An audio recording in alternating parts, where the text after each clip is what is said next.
1624년 3월 조선에 반란이 일어났습니다. 이괄의 난이었죠. 반란군의 기세가 거세지자 인조는 급히 공주로 피란을 떠났습니다. 그런데 바로 그때 반란군이 한양을 점령하고 한 남자를 왕으로 추대했습니다. 정작 진짜 왕은 공주로 피란을 떠난 상태였는데 말이죠. 이 남자의 이름은 흥안군, 선조의 10번째 아들이자 당시 왕이었던 인조의 삼촌이었습니다. 그는 조카인 인조를 배신하고 반란군 편에 섰습니다. 그리고 단 3일간 왕의 자리에 올랐죠. 하지만 그의 운명은 거기서 끝나지 않았습니다. 왕위에 오른 지 3일 만에 반란군이 패배했고 흥안군은 도망자 신세가 되었습니다. 그리고 그로부터 나흘 뒤 그는 창덕궁 돈화문에서 죽임을 당했습니다. 왕위에 오른 지 겨우 일주일 만의 일이었습니다. 조선 역사상 가장 짧은 재위 기간을 가진 왕. 하지만 그의 이야기는 단순한 비극이 아니었습니다. 여기에는 왕자의 탐욕, 배신, 그리고 권력에 대한 집착이 얽혀 있었거든요. 지금부터 여러분께 들려드릴 이야기는 왕위를 꿈꾸다 파멸한 한 왕자의 기록입니다. 1598년 조선에 한 왕자가 태어났습니다. 선조의 10번째 아들이었습니다. 그의 어머니는 온빈 한씨였습니다. 흥안군은 성주의 옛 이름인 흥안도후부에서 따온 봉호를 받았습니다. 왕자로서는 평범한 대접이었죠. 하지만 흥안군에게는 치명적인 약점이 있었습니다. 바로 서열이었습니다. 그의 위로는 이미 광해군, 임해군, 정원군, 신성군, 경창군, 인성군 등 9명의 형들이 있었습니다. 아무리 왕자라고 해도 10번째 아들이 왕위에 오를 가능성은 극히 낮았던 거죠. 흥안군은 자라면서 활달하고 호협한 성격을 보였다고 기록되어 있습니다.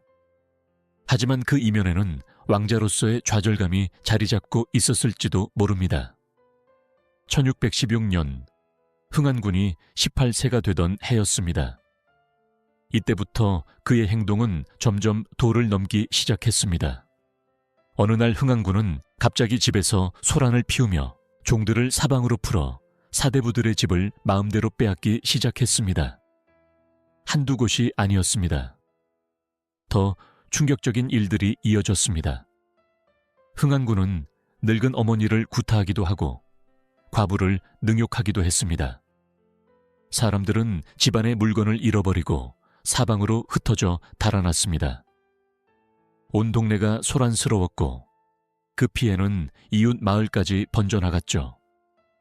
이 소식은 온 나라에 퍼졌습니다. 왕자가 백성들을 괴롭힌다는 소문에 사람들은 경악했습니다. 하지만 흥안군은 처벌받지 않았습니다. 왕족이라는 신분이 그를 보호해 주었던 거죠. 1617년 조선 왕실에 큰 논쟁이 일어났습니다. 바로 인모광우 폐비 문제였습니다. 인목왕후는 선조의 계비로 적자인 영창대군의 어머니였습니다.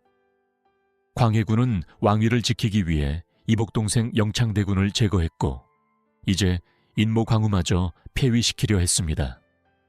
조정은 찬반으로 나뉘었죠. 이때 흥안군은 폐비에 찬성하는 상소를 올렸습니다. 그는 이렇게 주장했습니다. 유생들과 서민들이 모두 같은 의견을 내고 있으니 이는 온 나라의 공통된 여론이라고요. 왕실의 일원으로서 역적을 토벌하는 대의에 어찌 다른 의견이 있겠느냐고 말했습니다. 하지만 여기에는 복잡한 계산이 숨어 있었습니다. 인모광우는 흥안군의 정모, 즉 아버지의 정실 부인이었습니다. 그녀를 지지하는 것이 도리였지만 흥안군은 권력의 편에 섰던 겁니다. 이 선택은 훗날 그의 운명을 결정짓는 중요한 복선이 되었습니다. 1622년 흥안군은 또 한 번 곤경에 처했습니다. 이번에는 이복형 인성군, 동복동생 경평군과 함께 조정으로부터 비난을 받았습니다. 흥안군은 억울함을 호소하는 상소를 올렸습니다. 그는 자신을 지극히 어리석고 용렬한 사람이라고 낮추었습니다. 그러면서도 왕실에 가까운 친척으로서 항상 조심조심 지내고 있다고 했죠. 특히 동생 경평군을 변호하는 그의 말은 주목할 만했습니다. 경평군이 선조가 돌아가실 때 겨우 9살이었다며 나라에서 제대로 가르치지 못했으니 어찌 도리를 알 수 있겠느냐고 했습니다. 하지만 동시에 만약 잘못이 있다면 쫓아내도 좋고 죽여도 좋다는 극단적인 표현도 사용했습니다. 이 상소는 겉으로는 겸손해 보였지만 실제로는 왕실과 조정에 대한 불만이 가득했습니다. 노예만도 못한 대우를 받는다는 그의 하소연에는 왕자로서의 좌절감이 배어 있었죠. 1623년 인조 반정이 일어났습니다. 광해군이 폐위되고 능양군이 새로운 왕 인조로 즉위했습니다. 흥미롭게도 인조는 흥안군의 조카였습니다. 인조는 선조의 손자였고 흥안군은 선조의 아들이었거든요. 그러니까 흥안군은 1598년생으로 인조보다 3살이나 어린 삼촌이었던 겁니다. 인조는 흥안군을 신뢰했던 것으로 보입니다. 1624년 이괄의 난이 터졌을 때 대신들은 흥안군이 반란군과 내통했다는 소문을 근거로 그를 남쪽에 가두자고 건의했습니다. 위리안치, 즉 가시나무 울타리를 쳐서 유배시키는 처벌이었죠. 하지만 인조는 이를 허락하지 않았습니다. 오히려 공주로 피란을 갈 때 흥안군을 데리고 갔습니다. 조카인 왕이 삼촌을 지켜준 것이죠. 인조는 아마도 흥안군이 자신을 배신하리라고는 상상도 못했을 겁니다. 그런데 바로 이 신뢰가 가장 큰 배신으로 돌아오게 됩니다. 피란 길은 혼란스러웠습니다. 반란군의 기세가 거셌고 인조 일행은 서둘러 한강을 건넜습니다. 그런데 한강을 건너고 얼마 지나지 않아 이상한 일이 벌어졌습니다. 감시가 느슨해진 틈을 타서 흥안군이 갑자기 사라진 겁니다. 그는 피란 행렬에서 빠져나와 다시 한강을 건너 한양으로 돌아가 버렸습니다. 이것은 우연이 아니었습니다. 미리 계획된 배신이었죠. 흥안군은 애초부터 반란군과 약속이 되어 있었던 것으로 보입니다. 대신들의 의심은 정확했고 인조의 신뢰는 완전히 잘못된 것이었습니다. 흥안군은 곧장 이괄의 진영으로 향했습니다. 반란군 편에 선 삼촌은 조카인 왕을 버리고 새로운 권력을 선택했습니다. 26세의 왕자는 마침내 자신이 오랫동안 꿈꿔왔을지도 모를 기회를 잡으려 했던 겁니다. 1624년 3월 29일 이괄의 군대가 한양을 점령했습니다. 반란군은 경복궁 예터로 흥안군을 데려갔습니다. 그리고 그곳에서 흥안군을 새로운 왕으로 추대했습니다. 정통성 있는 선조의 아들이라는 점을 내세운 것이죠. 흥안군은 왕위에 올랐습니다.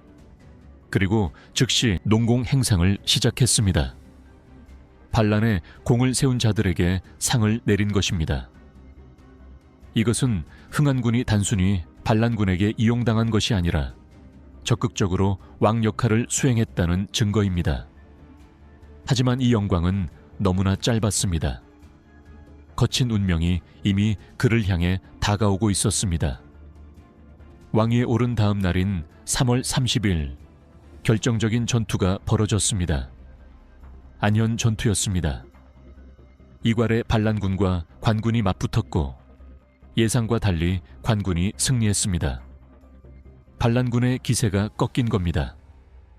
이 한 번의 패배로 전세는 완전히 역전되었습니다.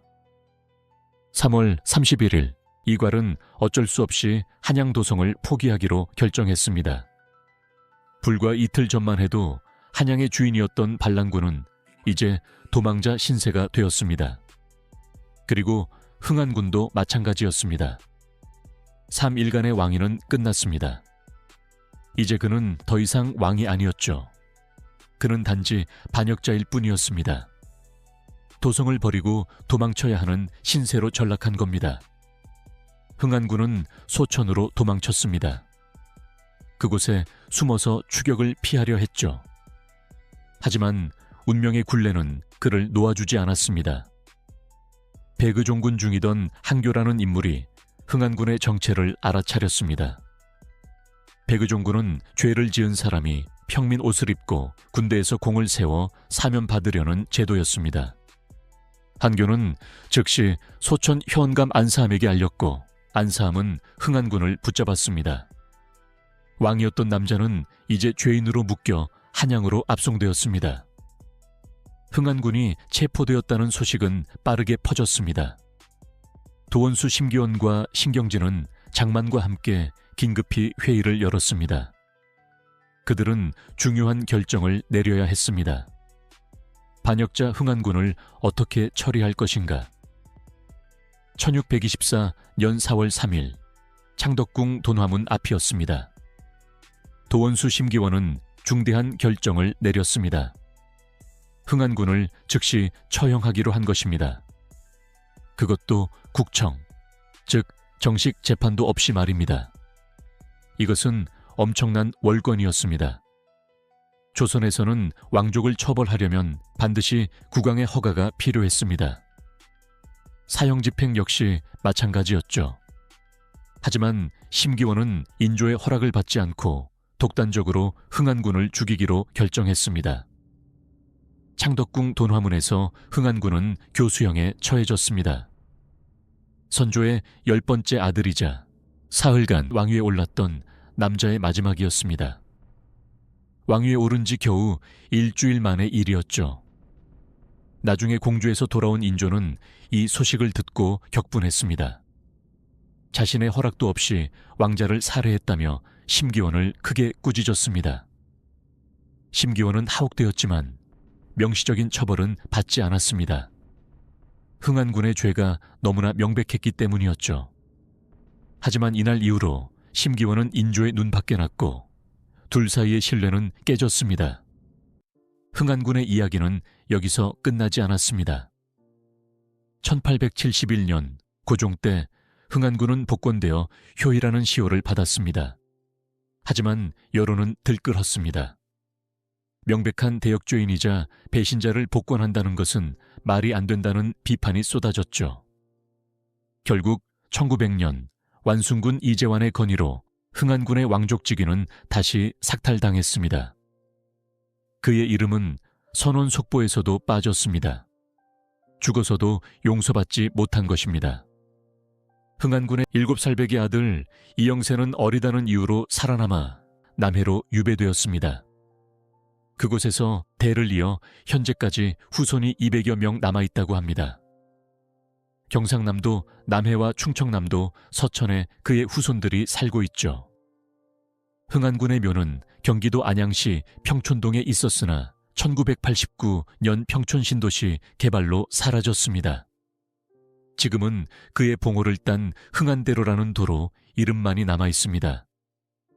왕위 3일, 처형까지 7일, 조선 역사상 가장 짧은 재위기간을 가진 왕의 이야기였습니다. 헛된 권력욕이 얼마나 큰 비극을 불러올 수 있는지, 배신이 어떤 결말을 맞이하는지를 보여주는 역사의 교훈입니다. 여러분은 이 이야기를 어떻게 보셨나요? 흥안군은 야심가였을까요? 아니면 시대의 희생자였을까요? 역사는 그를 반역자로 기록했지만 그의 내면에는 어떤 고민과 갈등이 있었을지 우리는 알 수 없습니다. 흥안군의 이야기는 여기까지입니다. 조선시대 권력의 이면에 숨겨진 또 다른 비극과 반전의 역사가 궁금하시다면 구독과 좋아요 부탁드립니다.